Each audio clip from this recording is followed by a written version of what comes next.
Hey everyone, it's David here. So I talk a lot about surplus funds and real estate. I'm going to talk about real estate flipping today because I am an active flipper. I've got a few projects going on that it's been very exciting. But today I'm going to talk about a problem growing in real estate in the United States right now. It's been a European problem that's filtered over here and it's really sad. And it's squatters coming into properties. And just how serious is this? Well, it's making a lot of the headlines. Here's a woman who inherited her parents' house in New York City. And when she went to the house, she was confronted by a squatter. She tried to get the squatter out of the house. She confronted him several times. And this guy was a squatter. And on the news, he just says, nope, I'm not leaving. I paid a deposit to be here. He had no paperwork. He had nothing. She just shows up at the house that she inherited from her parents, and she cannot get this guy out.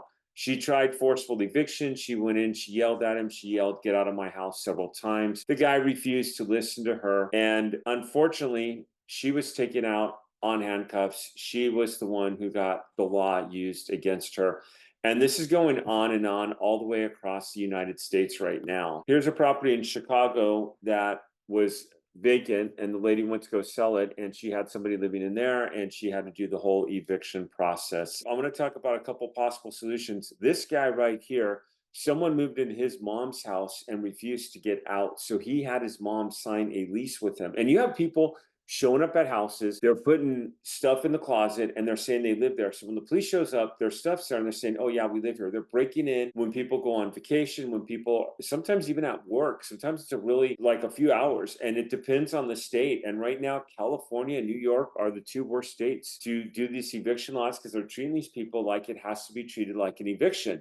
Well, the squatters know that, and they're going to stay there and ride it as long as they can. So this guy went into his mom's house as a tenant and forced the guy out, bullied him, constantly changed the locks because he had the right to do that.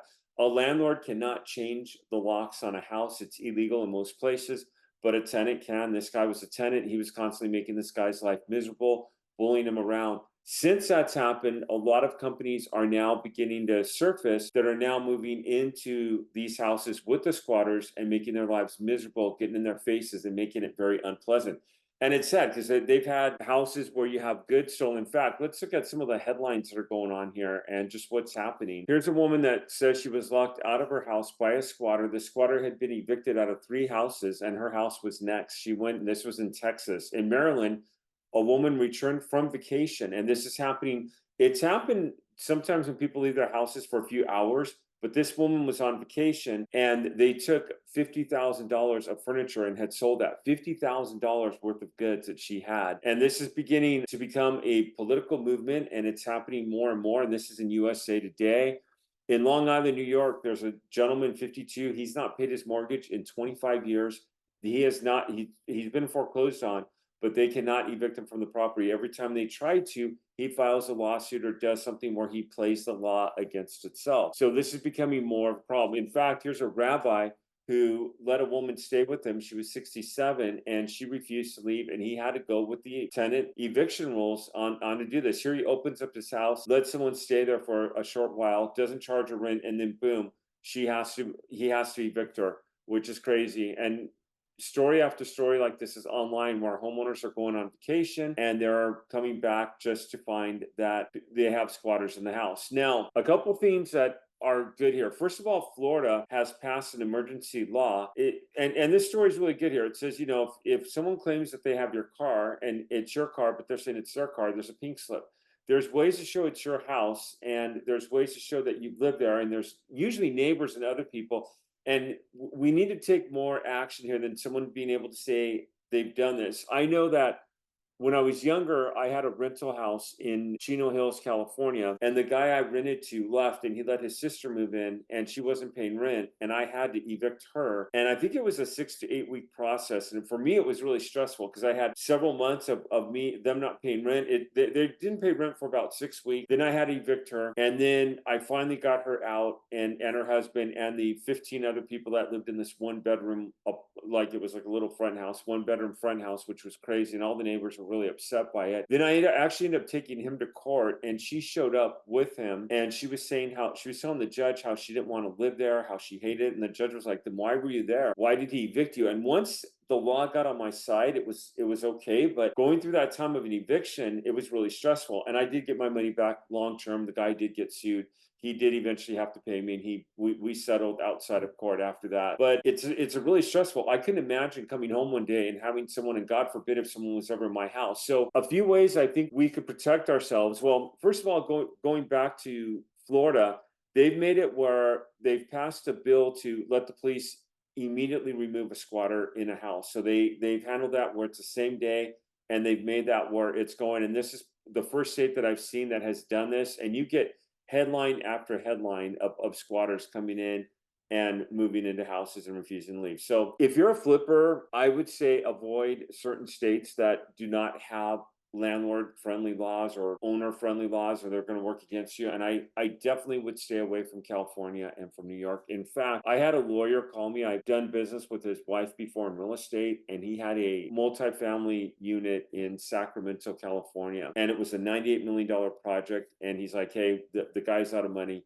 He's going to release us for 50%. He wants an all cash offer. Well, that's out of my league. I do not have funds like that at all, but I know people who do. The first person who I called, she was in charge of a crowdfund, and she was excited until I mentioned California. She's like, absolutely not. She goes, we buy apartment buildings, we buy huge buildings all the time, but nothing in California. No.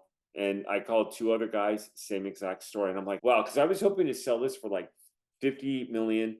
I was hoping to get a 3% commission on that. I would have been very happy, and it ended up not happening. I couldn't find a buyer, and those are the unfriendly states. So if you're flipping, because it's happened to flippers too, where they're flipping. In fact, I know one guy who was having people stay at his house as he's flipping just because he was afraid this was going to happen, and it can happen.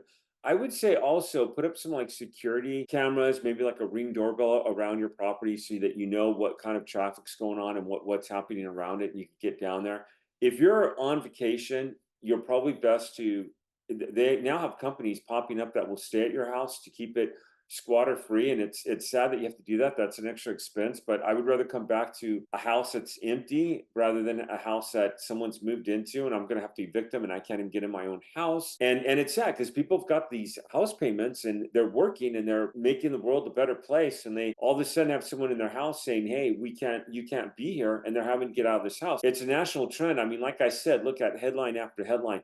But those are a couple remedies that I think might help alleviate the problem. Is number one is have a Ring doorbell, have a good security camera around your house, know what's going on at all times. Number two is have neighbors regularly check your house, like a neighborhood watch, know what's going on. Is there someone sitting in the neighborhood, someone watching cars? I've seen it, and I've actually confronted people in my neighborhood before where they're just sitting there like, hey, everything okay? Something. I mean, I don't try to get out there and be rude, but like, hey, why are you sitting in the car? Why are you watching the entire neighborhood? And then one of the best things I think you could do is local and national law. Your local congressman, your local sheriff, your national, and I'm talking about the House and the Senate. You need to be calling your lawmakers, and you need to be letting them know, especially if you're a victim of this.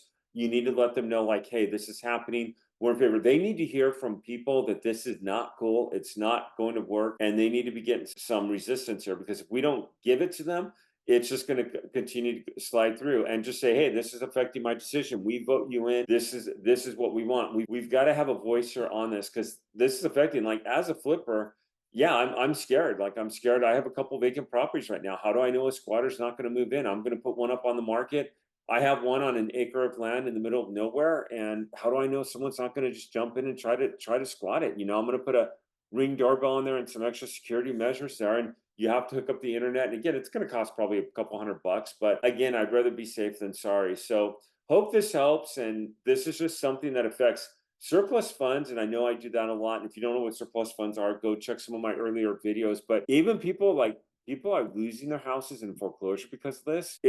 And a lot of times the extra funds aren't there. Like, one person had a $25,000 water bill. How does someone run a water bill up $25,000? Like, did they bust the pipe? And I don't know, or did they like continuously the water running? And the water was not in the landlord's name, but when they were trying to get the house back and they got everything, they were stuck with that $25,000 water bill, and the water company refused to turn the water on until that got handled. I mean, who's going to handle a $25,000 water bill? I mean, that no one could afford that. And there's these stupid things happening around the house like that. You lose all your valuables, your laptops, your any money, anything you had in the house, it's gone, especially if you're living there. And it sucks because that's theft and this should be treated like theft. But they're saying, oh no, we're tenants here. We're living in this property. I would say if this happens to you, look for one of the companies out there that will move in with these people, make their lives miserable, and be right in their faces the entire time. They have had people leave once that happens.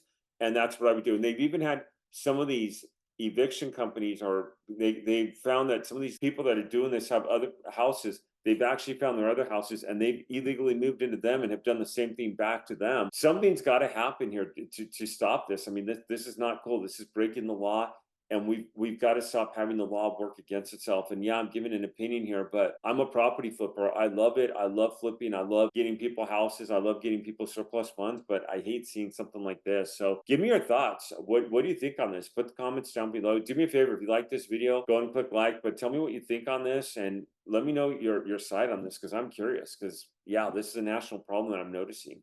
I'll see you all around. Thank you for watching.